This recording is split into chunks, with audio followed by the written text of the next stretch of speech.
Voilà, donc on a pareil. On a pareil Valérie. Valérie Descazeaux, bonjour. Bonjour. Donc vous êtes Bonjour. Comédienne de Naïac, on va dire oui, ça comme ça. Bien, donc on a pu vous voir dans la dernière production des Comédiennes de Naïac, Les Brèves de Tchekhov. Oui. On va regarder le petit sujet tout à l'heure, mais d'abord, depuis combien de temps êtes-vous comédienne de Naïac, vous? Ça fera 19 ans. D'accord. Au mois de novembre. Est-ce que vous aussi, comme Henri, vous êtes passé par le lycée Mendes-de-Biran, vous avez fait un atelier théâtre vous aussi? Non, pas à Mendes-de-Biran. Je connaissais Henri qui ne se souvient pas de moi à Mendes-de-Biran, mais parce que c'était déjà une image. Voilà, Henri c'était déjà quelqu'un. Moi je passais beaucoup plus dans la foule. Voilà. Non, moi j'avais fait au collège. C'était une envie. Déjà en primaire, je me souviens à chaque vacances, je faisais des petites scénettes. Voilà, c'est une passion. Puis après la vie a fait que j'ai pas pu. J'ai failli être dans les premières créations de Naïac, puisque j'avais une enseignante au collège avec qui je faisais du théâtre, qui m'a rencontré un jour et qui m'a dit: on monte une troupe à Naïac. Moi à l'époque j'avais 16 ans, j'avais plein d'autres priorités. Et puis voilà, et donc j'ai retrouvé les Comédiennes de Naïac bien longtemps. Bien longtemps après. Et dans la vie vous êtes? Alors, je travaille dans un collège. Dans un collège. À l'intendance, dans un collège à la Linde. D'accord. Et qu'est-ce qui vous a poussé, qu'est-ce qui vous pousse, qu'est-ce qui vous motive toujours à monter sur scène? C'est une grande question. Il doit y avoir plein de raisons. Jean-Yves peut en parler aussi. Plein de raisons. Je ne sais pas, qui font appel à dépasser une timidité, à réaliser sur scène ce qu'on ne réalise pas dans la vie. Il doit y avoir plein de choses comme ça. Et puis il y a tout simplement une passion que j'avais gamine et je ne sais pas pourquoi. Je ne suis pas née dans une famille particulièrement portée sur ça, mais je regardais comme beaucoup de gens de mon époque les pièces de théâtre à la télé, mais qui ont finalement déclenché quelque chose. Je ne sais pas. Il y a même dans la lecture, j'adore lire des pièces de théâtre, ce qui n'est pas le cas de tous les comédiens et de tous les... D'accord, il y a des profils très, des raisons très différentes aussi de s'investir dans ce. Voilà, mais le mot le plus, je crois que c'est passion. Donc on ne peut pas forcément expliquer. C'est une grande joie. Alors ce que je vous propose, c'est de regarder une version raccourcie du sujet que nous avions fait au moment, c'était en janvier ou février. Janvier. Roxane, parce que vous avez changé de lieu, on en parlera aussi. Donc c'était un petit sujet sur la performance Les Brèves de Tchekhov.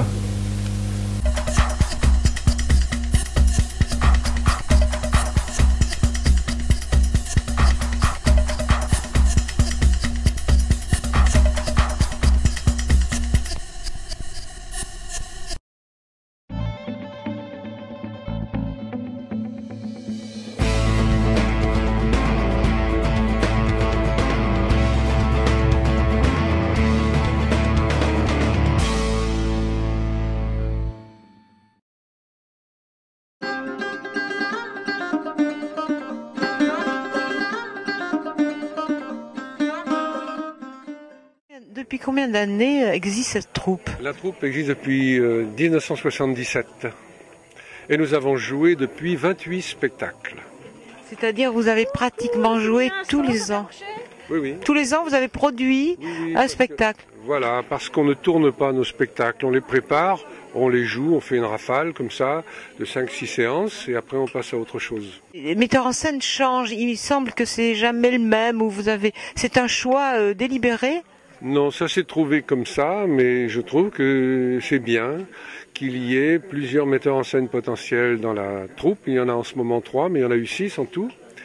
Et ça permet aux metteurs en scène d'une année de se reposer l'année suivante. Ça permet aussi de faire tourner les manières de faire. On a essayé l'autogestion complète au tout début.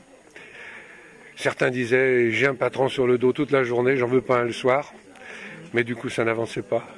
Comment se fait le choix des pièces? Souvent, ça vient de l'énergie d'un des metteurs en scène potentiels qui s'est passionné pour une pièce. Il faut qu'il nous convainque qu'elle convient à la troupe, qu'elle occupe tout le monde au moins. Et après, oui, il y a un vote et on suit.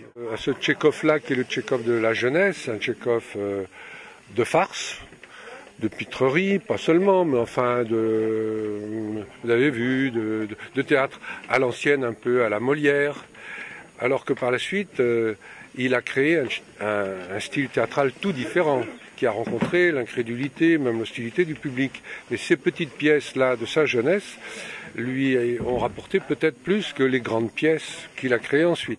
Tchekhov, c'est un auteur que j'aime beaucoup, et j'ai monté d'ailleurs Les Trois Sœurs il y a quelques années de ça, mais c'est des pièces graves et tragiques.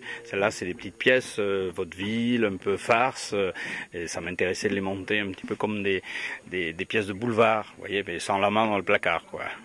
L'intérêt, c'est le rythme, c'est l'énergie qu'il faut dégager, et puis il faut faire rire les gens, donc il faut que ça soit enlevé, il faut que ça soit réglé vraiment au quart de poil, comme du Feydeau pratiquement, sans les portes qui claquent.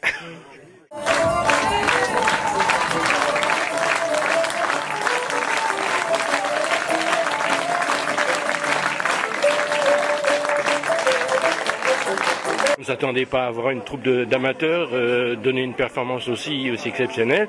Et l'autre surprise, c'est Tchekhov. On s'attend à voir le grand Tchekhov, et là c'est guilleret, c'est surprenant, c'est amusant, c'est bien, c'est une excellente soirée.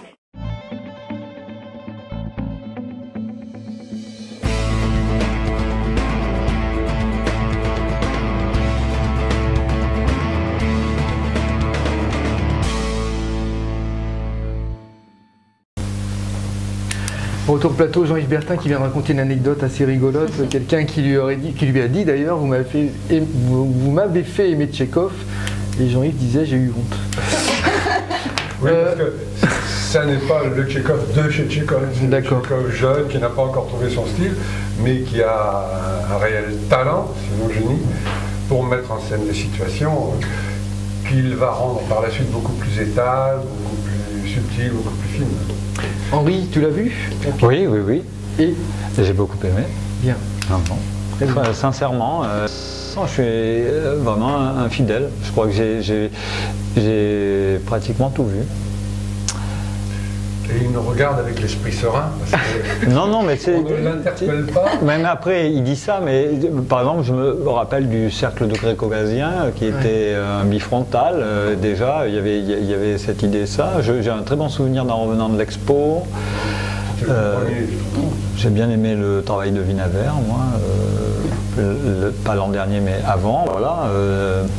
Non, ce qui est bien avec les comédiens de Naïac, c'est qu'ils baladent dans plein d'esthétiques différentes et de projets différents. Donc, je me rappelle aussi 12 hommes en colère, par exemple, qui était une espèce de clin d'œil, enfin, au cinéma, même si je sais que à l'origine, c'est une pièce de théâtre. Non, c'est un téléfilm. C'est un téléfilm.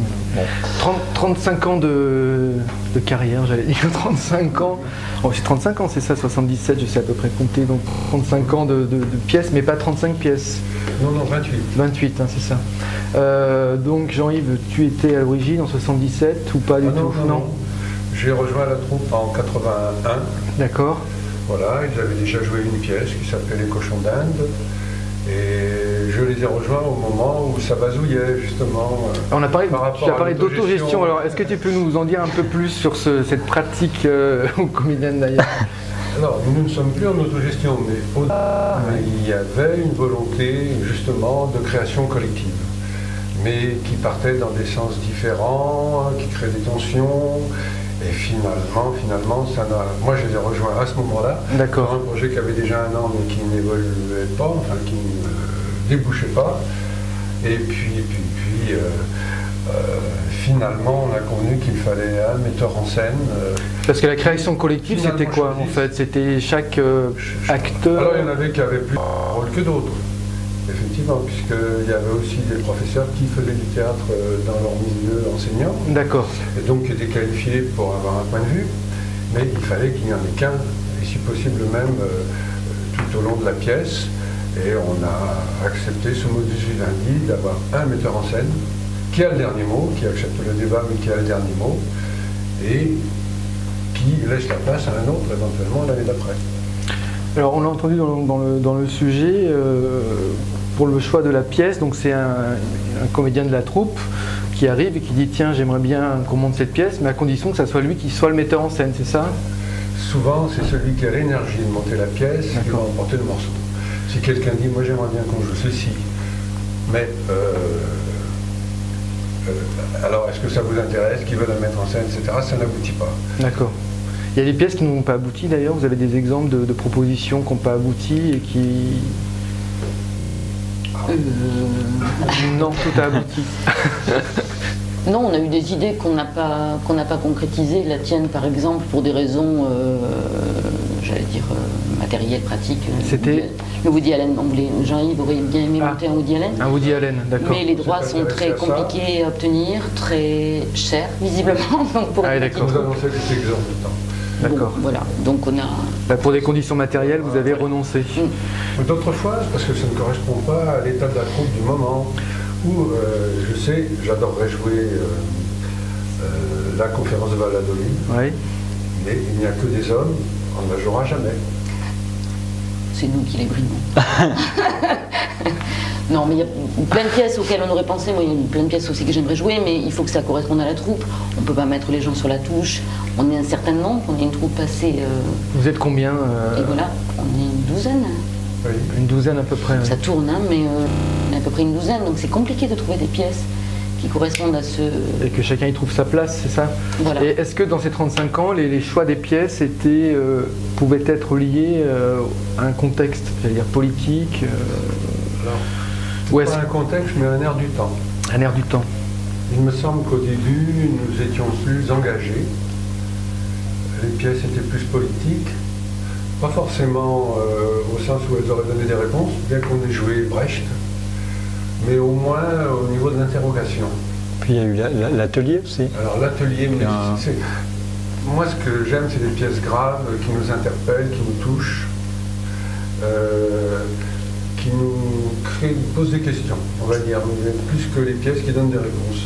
J'étais gêné quand on jouait Brecht parce que voilà, il y avait une solution, effectivement, hein, il décortiquait le monde et puis il nous indiquait ce qu'il fallait en penser. Je me rappelle des sorcières de Salem aussi. Alors les sorcières de Salem, oui, ça m'a beaucoup plu, beaucoup plus. C'est l'aspect didactique que tu critiquais tout à l'heure, peut-être, un théâtre qui va... Moi, je critique rien. Non, mais non, c'est vrai. La réflexion de Brecht sur le didactisme... Oui, c'est-à-dire, mais Brecht, c'est beaucoup plus complexe qu'on veut bien le dire. Hein, parce que d'abord, il a écrit plusieurs pièces et il a eu plusieurs périodes. Et c'est un grand poète aussi. Non, et puis il y a aussi la manière dont on s'est saisi aussi de cette théorie brechtienne et qui, aujourd'hui, peut être beaucoup plus... Moi, je suis un fan d'Heiner Müller, par exemple, qui est quelqu'un qui continue d'une certaine manière, qui prolonge le travail de Brecht aujourd'hui, bien qu'il soit décédé et que la RDA qu'il a accueilli a disparu. Et donc pour en revenir à donc la façon dont vous menez les pièces, donc c'est un travail sur une année, vous jouez 5 ou 6 fois, c'est ça, la pièce environ, et après on passe à autre chose.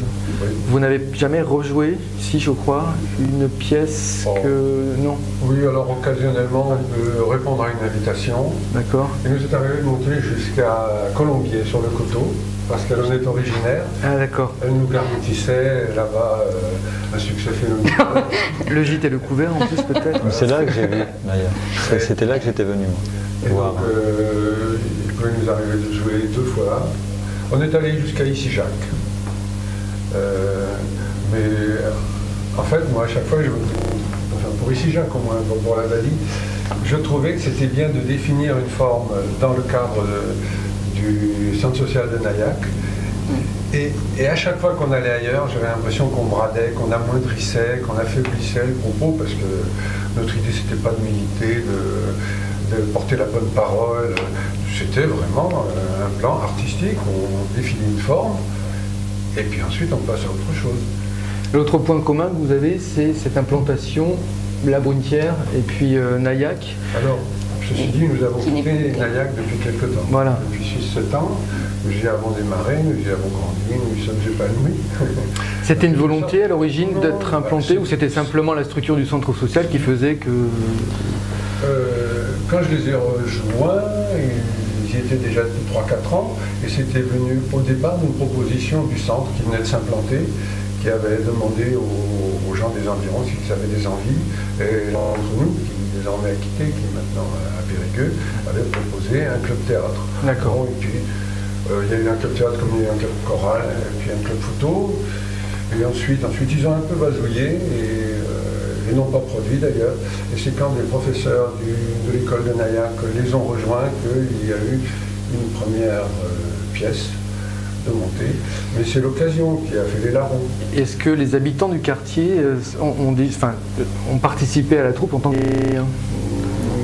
Alors c'est vrai qu'au départ, il y avait 5-6 personnes du quartier lui-même. D'accord. Et puis ceux-ci se sont retirés, ou de la troupe ou du quartier. D'accord. On a eu des échanges en revanche avec les gens du quartier. Moi j'aimais bien la formule Naillac parce que d'abord on répétait toute l'année dans le même lieu, ce qui était un confort incroyable. On le voit maintenant. C'était un échange, on nous laissait la salle pendant 1 an pour les répétitions et nous on jouait en leur laissant toutes les recettes. J'aimais bien ce côté échange là. Et les gens du quartier nous ont rejoints pour faire la police entre guillemets pour vendre des gâteaux par exemple pour l'association du quartier. Et j'aimais bien cet échange là, on recevait les jeunes aussi aux répétitions. Moi j'aimais bien cet échange là. Jean-Yves. Oui, mais ils n'avaient pas une pièce. Notre répertoire ne les intéressait pas. On en revient à la question du public. Sur Saint-Aignan. Nous avons produit des pièces sans souci du public au départ. Et en faisant très peu de séances, même quand on a joué Volationnel Coucou, on l'a joué je crois 3 samedis. Et comment vous l'expliquez? Est-ce que c'est une question de répertoire? Est-ce que c'est une question d'habitude, de pratique? Moi, à une époque, on était d'accord avec Jean-Yves pour ça, on n'a pas été suivis. Moi, j'étais assez d'accord pour faire... le centre social, c'était un lieu qui appartenait au quartier, qui était reçu comme ça. Et nous, on arrivait un petit peu comme des gens de l'extérieur qui volaient un petit peu leur lieu. Et moi, j'étais tout à fait pour, et on en avait parlé, nous présenter au quartier, ne pas arriver juste pour se servir du lieu, donner cette impression-là en quelque sorte. Je voulais faire faire un apéritif et nous présenter, leur dire qu'ils étaient les bienvenus et que c'était plus un échange plutôt qu'un lieu qu'on utilisait nous sans aucune contrepartie. Bon, et puis il y a eu des soucis plus concrets, plus directs. Et on a laissé tomber. Alors avant de te laisser la parole, juste, je fais un parallèle avec Maker Théâtre, la guerre mondiale. Est-ce que vous avez eu ce sentiment d'être parachuté c'est clair, sentiment d'être parachuté, puisque au départ, pour être très très clair, c'est une proposition. Nous, on cherchait un lieu pour s'implanter, et dans la négociation avec l'ancienne municipalité, c'était OK, on vous met, il y a un espace disponible, mais est-ce que vous êtes d'accord pour travailler avec les gens du quartier? Donc ça, c'était le point de départ. Nous, évidemment, on a dit, du moment qu'on peut faire déjà nos propres propositions, on ne sait pas faire, ça aussi on l'a posé dès le départ, mais on va apprendre parce que le but nous intéresse. En tous les cas, l'idée nous intéressait. Aujourd'hui, on aurait du mal à quitter le quartier, ça c'est clair, parce qu'on a appris énormément de choses. Ça ne veut pas du tout dire que c'est un long fleuve tranquille, c'est pas sans contradiction, c'est pas sans frottement, mais c'est quand même pour moi un endroit très important où si on veut comprendre quelque chose à la notion de territoire, il faut aller là. Et de frontières, elles ne sont pas visibles, mais elles se déterminent très vite quand voilà, on peut... Et est-ce que les habitants du quartier venaient ou en tout cas, non, pour nous, rien n'est jamais gagné. Et en plus, nous, on est dans une volonté que chaque chose soit partagée. Je pense qu'il y a des choses qui sont hyper partageables. Il y a de plus en plus d'initiatives aujourd'hui, et c'est là où on est assez fiers de l'expérience, où c'est des habitants eux-mêmes ou des groupes de jeunes qui sont proposants pour des actions, des constructions, et qui se servent de la guerre mondiale pour répéter, pour monter les projets, pour les confronter. Donc le lieu est complètement intégré, a priori maintenant il est... Très beaucoup, c'est assez récent. Mais ça fait 2 ans là où il y a une vraie circulation. Donc on ne peut pas parler de lieu verru, c'est le non, contraire. mais au départ ça démarre comme ça. Au départ, toute cette question de comment on se présente, de comment on arrive à faire venir, il y avait un vrai tabou de rentrer dans la salle. On a trouvé par des tas de biais des moyens de provoquer des rencontres. Voilà. Ça ne peut pas être naturel. Tout ça et c'est qu'une construction. Jean-Yves, tu voulais réagir à ça, cette relation avec les habitants du quartier, la difficulté et puis le fait de ce sentiment? Oui, j'en souffrais, mais en même temps, c'est vrai que je ne venais pas au centre social pour militer, pour ramer. J'y venais pour exprimer une envie, une passion, voilà, c'était navrant. On avait quand même des contacts avec eux, mais moyen d'y tourner. Quand on les invitait à assister à nos répétitions, ils les quittaient très vite. Sauf sur son ça ne concernait pas ce qu'on faisait. Bon.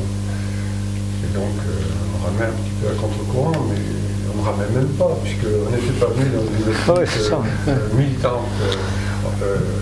Bien qu'il y ait eu parfois parmi nous des gens qui étaient dans le travail social, mais qui disaient, moi je suis dans l'effort tourné, et si je viens le soir, c'est pour me distraire,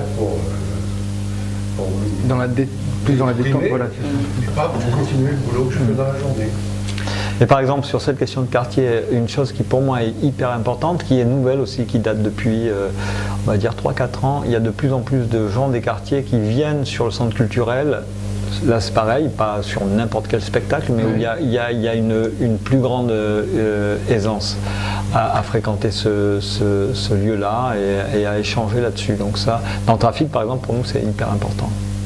D'accord. Donc vous n'êtes plus à Nayac depuis 6 ans. Vous répétez où? À Jean Moulin.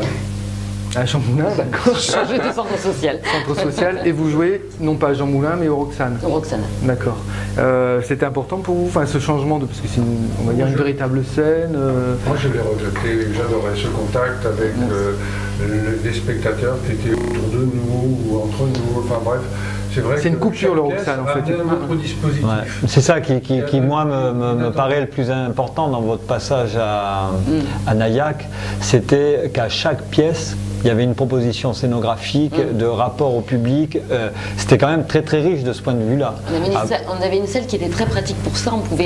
On était à même le sol, on jouait dans le public, et on pouvait tourner. On l'a fait cette salle-là. Elle était hexagonale, en plus elle était chouette. On a tout utilisé et avec des coudes pour accrocher des projecteurs. Et puis jouer dans le public, c'était vraiment un contact. Voilà. Là on est monté sur une scène. D'un a priori de style, on ne voulait pas rénover le théâtre, mais en fonction du propos de la pièce, on cherchait la meilleure expression pour impliquer, pour toucher d'une certaine manière. Et ce lieu de représentation a aussi, vous pensez, modifié ou changé la nature, enfin la nature, en tout cas le public présent? Du tout. Au Roxane? Oui. Jean-Yves est persuadé que nous avons notre public qui nous suit. D'accord. Qui nous suit partout, fidèle. De nos amis. Donc un public pluriel, on en revient à la définition du public. Des amis d'amis ou des amis d'amis d'amis. Moi je pense que ça s'est... Ça fait un peu tache d'huile, mais je n'ai pas l'impression qu'on conquiert... Moi je pense que ça s'est élargi. Ça s'est élargi, mais il y a toujours un rapport à le spectateur. Oui. Peut-être que vous n'êtes pas sensible, mais moi je sais de l'extérieur, le choix des pièces, les trucs, change les désirs. Hein. Enfin, il y a des gens qui viennent plus sur une proposition, d'autres sur d'autres. Alors, concernant le choix des pièces, est-ce qu'on a déjà une petite idée ou pas de l'année prochaine? Alors, je passe la parole à Valérie qui incarne l'avenir. Donc ça veut dire que c'est Valérie qui est à l'initiative de ce choix? Moi, je me retire. C'est une pièce que j'ai proposée il y a quelques temps de ça, mais qui mettait en scène beaucoup de femmes. Et donc j'avais un petit peu de mal à la faire passer. Voilà, et sachant que moi je ne mets pas en scène, je me sens pas la force de mettre en scène. Sur quoi elle a tort? Je veux bien donner des idées, mais je ne suis pas metteur en scène dans le... Je ne sais pas diriger les gens, je ne sais pas. Voilà. Et quelle est cette pièce ou cette... Alors ça s'appelle La Nuit de Valogne, et c'est d'Éric Emmanuel Schmitt. Voilà, donc il y a 7 femmes dans la pièce. Mais c'est quand même encore, je l'ai encore relu, le rôle masculin est quand même très très important. On dirait que c'est un problème au Comédien de Naïac. Tout à l'heure, on parlait des hommes. Non, il y a une... C'est un jeu. Ah, c'est un jeu, d'accord. Il n'y a pas de conflit de genre. Non, mais je passe pour la féministe qui réclame toujours les rôles. Parce que dans le théâtre, c'est pas un problème qu'un homme joue une femme et qu'une femme joue un homme en plus. Donc, non, ça m'est arrivé de prendre un rôle. Dans notre théâtre, c'est pas un problème, c'est même recherché. Ils sont dans l'oxymore permanent. Non, mais même dans le théâtre shakespearien, enfin voilà, je veux dire. Nous, ce qu'on a fait, c'est changer des rôles masculins en rôle féminin ou inversement. Oui, souvent dans ce sens-là. S'adapter, les féminiser ou les masculins. Non, en général, c'était des rôles d'hommes qui étaient tenus par des femmes. Voilà, mais comme. Mais en changeant les prénoms, d'accord. Il n'y avait pas, comme chez eux, ce jeu sur l'ambiguïté. Voilà, nous on transformait un rôle, comme dans 12 hommes en colère, où je jouais les rôles masculins. Très bien. Il y avait 6 hommes, 6 femmes dans 12 hommes en colère. D'accord. Ce ne sont que des hommes. C'était du transgenre donc. Oui. Alors est-ce que on va merci en tout cas d'être venu, puis nous Merci à vous. Donc peut-être l'année prochaine ça sera cette pièce, enfin sûrement d'ailleurs, d'Eric Emanuelli. Bonne continuation à vous. Merci. Donc nous on va faire une transition, on va transitionner aussi, une petite transition d'1 minute 30, le temps de changer le plateau. Même je vais disparaître et laisser ma place à Gilles, et la seule personne qui va rester c'est Henri qui est puni juste